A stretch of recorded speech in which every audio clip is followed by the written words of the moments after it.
আসসালামু আলাইকুম। আজকে আমি আপনাদেরকে সহজ উপায়ে বিস্কুট বানানো দেখাবো। বিস্কুট বানানোর জন্য প্রথমে আমি 1 কাপ ময়দা দিব, হাফ চা চামচ বেকিং সোডা দিলাম, হাফ কাপ চিনি দিলাম। শুকনো উপকরণগুলো ভালোভাবে মাখিয়ে নিতে হবে।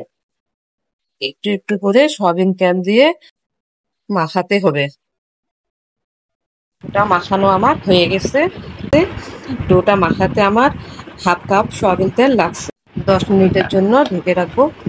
10 মিনিট পর আপনারা বিস্কিটগুলো আপনাদের পছন্দ মতো বানিয়ে নিতে পারবেন। আপনারা আপনাদের পছন্দ মতো বিস্কুটগুলো আমার বানানো হয়ে গেছে। ডিমের হলুদ অংশের সাথে আমি একটু ঘি মিক্সড করে নেব।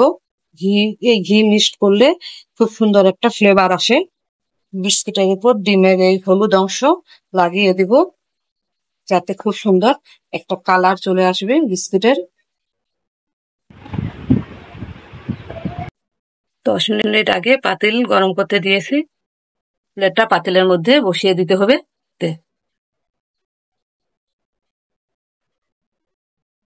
আর ঢেকে 30-40 মিনিট রাখতে হবে।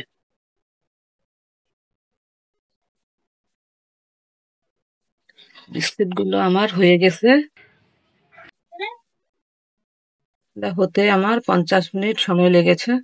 এগুলো আমি একটু ঠান্ডা করে নেব, তারপর তুলে নেব।